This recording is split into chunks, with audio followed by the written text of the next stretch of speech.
종합제 TV 시청자 여러분 안녕하십니까? 2019년 6월 15일 오전 7시 15분입니다. 제가 있는 스위스 베른의 시간입니다. 한국은 오후 15일 오후입니다. 우리가 문재인 정권에 대해서 오판을 한 부분이 있습니다. 언론, 정치권, 국민들이 문재인 대통령이 촛불혁명이라고 했을 때, 촛불혁명으로 집권했다고 했을 때, 즉 민주정권이라면서 혁명정권이라고 스스로 자칭했을 때 많은 사람들이 사칭한다고 했습니다. 괜히 촛불혁명이란 말을 적당히 좀 분식을 해서 쓴다, 이런 오해를 했습니다. 그게 오해였습니다. 문재인 정권은 촛불혁명을 하고 있습니다. 촛불혁명 정권이라고 하면서, 즉 민주적 절차를 통해서 오핀 점을 무시해버리고 촛불혁명으로 정권을 잡았다고 하면서 공무원들을 촛불혁명의 도구가 되어야 한다, 촛불혁명의 도구가 되어야 한다고 선언한 그대로 실천을 하고 있습니다. 이낙연 국무총리가 취임사를 할 때 촛불혁명의 도구가 되어야 합니다, 공무원 집단이라고 했을 때 그것은 혁명선언이었어요. 혁명 실천선언이었습니다. 그것이 헌법에 위반되는 것은 분명한데도 지금 혁명을 하고 있습니다. 좌익혁명을 하고 있습니다. 이 촛불혁명의 성격이 뭐냐? 좌익혁명이라는 것은 명백한 사실이고 여기에 대해서 문재인 정권이 부정하지 않습니다. 좌익 촛불혁명입니다. 좌익 촛불혁명입니다. 그럼 좌익 촛불혁명이 뭐냐? 그 좌익 촛불혁명의 구체적인 모습은 뭐냐? 어제 한기총 정광훈 목사가 정리해서 저한테 보낸, 그리고 여러 사람에게 보낸, 한기총 명의로 보낸, 한기총 대표회장 정광훈 목사는 문재인 대통령이 하야해야 하는 7가지 이유라고 했는데, 이 7가지 이유가 바로 촛불혁명의 결과입니다. 첫째가 한미동맹, 정광훈 목사의 주장입니다. 한미동맹 파기입니다. 문재인 대통령이 하야해야 하는 첫 번째 이유가, 전문가들의 말에 따르면 한미동맹은 파괴될지도 모른다가 아니라 이미 파괴된 것과 마찬가지로 갑니다. 둘째, 소득 주도 성장과 대기업 해체로 3년을 더 이끌어갈 경우에 국가의 경제가 회복 불가능하리만큼 망한다고 하는 것입니다. 이걸 이념적으로 정리하면 사회주의적 정책을 쓴다는 거죠. 한미동맹 해체는 반미란 뜻입니다. 셋째, 안보 해체입니다. 더 이상 이 상태로 안보 해체가 이루어지면 국가는 끝이 납니다. 넷째, 원전 폐기입니다. 원전 폐기. 다섯째, 4대강 보호 해체입니다. 여섯째, 국제 외교에서 대한민국이 완전 왕따를 당하고 있습니다. 한미동맹이 무너졌기 때문입니다. 일곱째, 무엇보다 가장 심각한 것은 문재인 대통령이 주사파에 사로잡혀 대한민국을 해체하고 고려연방제를 통하여 사회주의 내지는 공산주의로 가려고 하는 의도를 가지고 있기 때문입니다. 여기서 첫째, 대통령이 주사파에 사로잡혔다고 했는데 이것은 명백한 사실이죠. 그런데 문제는 주사파적 생각을 가지고 있었던 1980년대 운동권 출신들이 그 사이에 생각이 바뀌어졌을 수도 있습니다. 그런데 주사파라고 공격을 해도 바뀌어졌다는 것을 설명해 주지가 않아요. 우리 바뀌어졌다 이렇게 이야기하지 않습니다. 우리는 오로지 좋은 일을 했고 우리를 주사파로 보는 당신들은 그때 뭐 했느냐? 임종석 전 비서실장은 이렇게 말하면 안 되죠.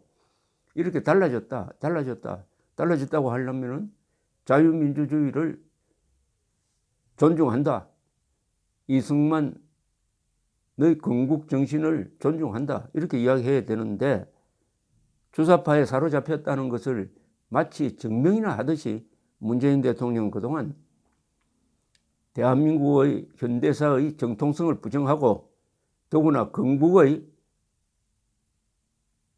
인정하지 않고 대한민국 생일을 공식적으로 지워버리고 반국가단체 숙의 김정은 앞에 가가지고는 나는 남쪽 대통령이라고 사칭하고, 남쪽이란 나라 없습니다.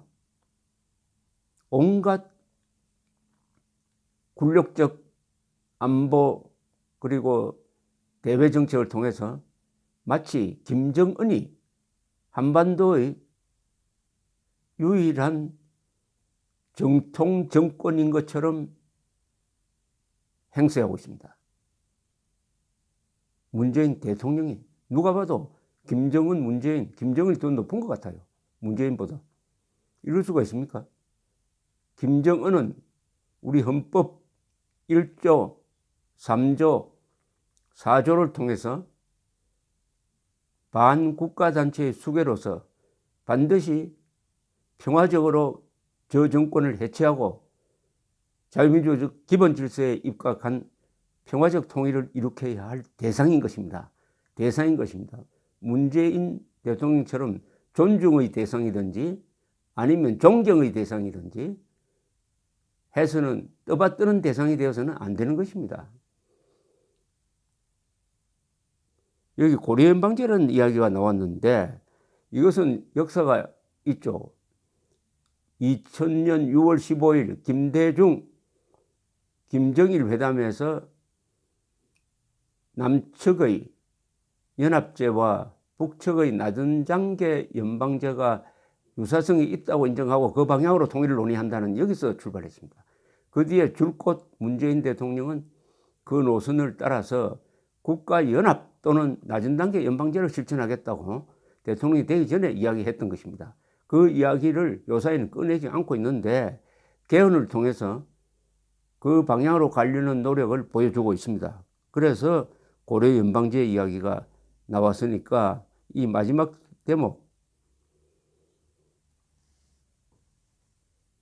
무엇보다 가장 심각한 것은 문재인 대통령이 주사파에 사로잡혀 대한민국을 해체하고 고려 연방제를 통하여 사회주의 내지는 공산주의로 가려고 하는 의도를 가지고 있기 때문이다. 이것은 즉 반체제라는 뜻입니다. 반체제. 체제를 바꾸겠다는 의도를 갖고 있다는 뜻입니다. 체제를 바꾸겠다는 겁니다. 체제를 바꾸겠다는 것은 헌법 전체를 송두리째 바꾸겠다는 겁니다. 자유민주주의를 부정하겠다는 겁니다. 반공을 범죄로 보겠다는 것입니다. 시장경제에 인정하지 않겠다는 것입니다. 개인의 자유, 언론의 자유, 사유재산권의 자유, 사유재산권의 자유 인정하지 않겠다는 것입니다. 전국적으로 국민의 생명, 재산, 자유를 존중하지 않겠다는 뜻입니다. 이게 체제위기입니다. 즉 촛불혁명이 결국 대한민국 체제를 뒤엎기 위한 혁명이다. 모든 혁명은 뒤엎는 겁니다.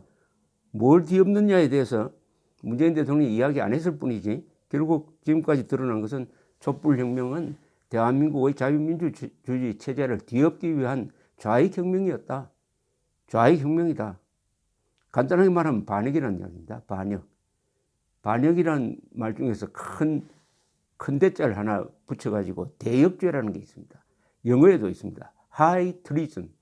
그것은 왕을 죽이든지 체제를 바꾸는 겁니다.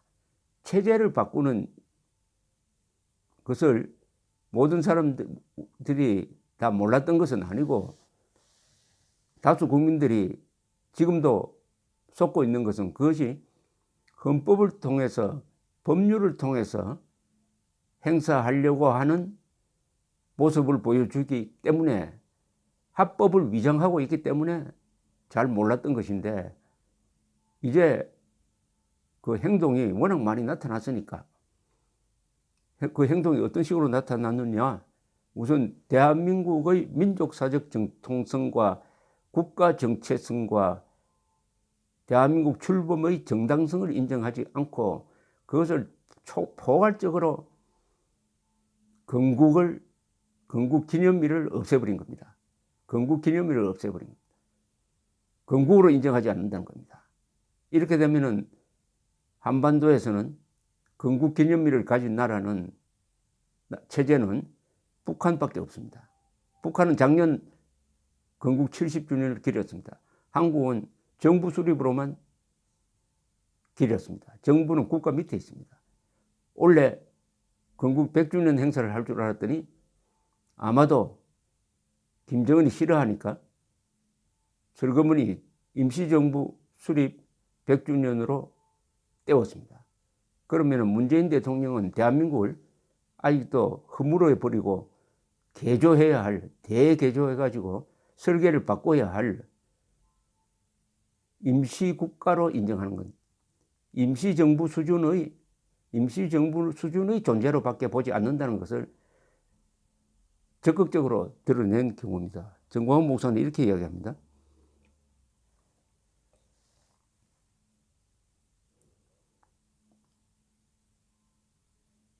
이제 우리는 결단해야 합니다.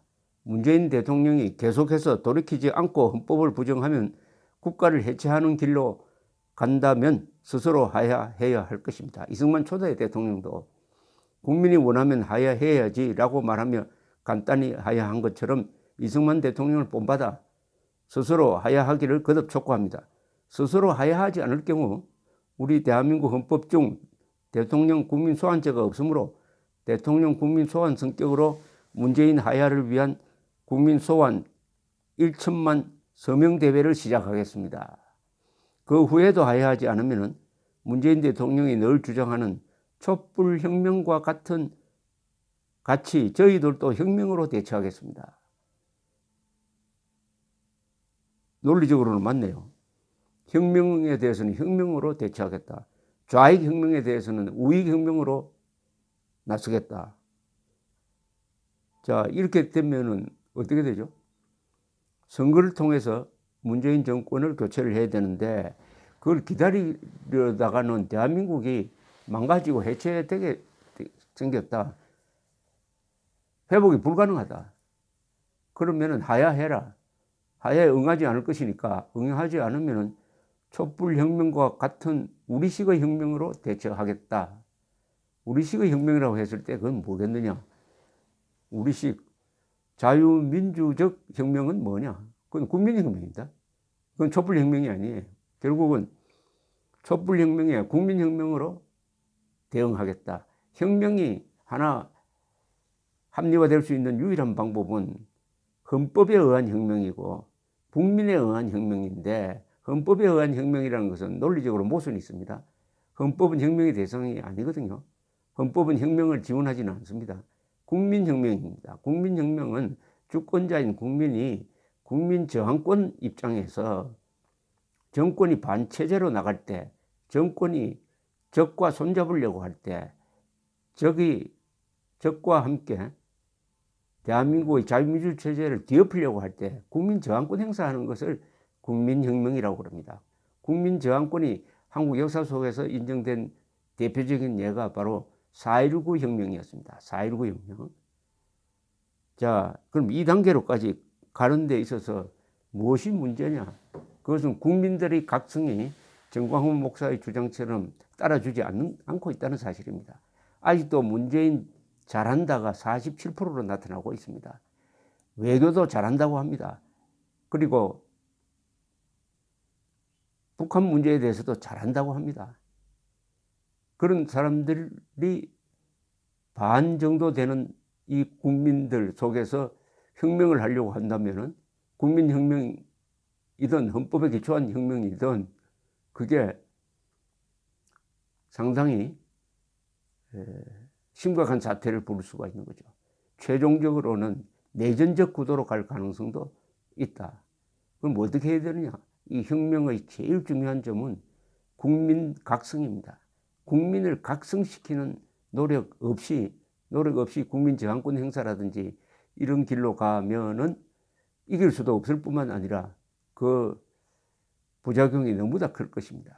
그러니까 정광훈 목사가 기독교인이니까 헌법을 부정한다든지 폭력을 행사할 리도 없고 오로지 국민 서명운동이라든지 청원운동을 통해서 국민을 각성시키겠다. 그러니까 문재인 대통령 하야해야 한다. 문재인 대통령은 결국 촛불혁명이라는 국가 반역을 하고 있구나 라는 생각을 가지는 사람들이 압도적으로 많아지도록 만드는 방법이 뭐냐 하는 것도 지금 한국의 지도층 자유진영 인사들이 심각하게 생각하고 실천해야 합니다. 결국은 국민 여론입니다. 국민 여론 혁명이 이루어져야 합니다. 국민 여론이 압도적으로 문재인 지지율을 5% 이내로 떨어뜨려야 촛불혁명에 대응하는 또 다른 혁명이 성공할 것이라고 생각합니다. 이 혁명은 결국은 대한민국의 헌법체제를 더욱 강하게 하고 자유민주주의 시장경제를 확고하게 하는 방향의 혁명이어야지 체제를, 국가를, 그리고 법치를 뒤엎는 혁명이어서는 안 될 것입니다. 감사합니다.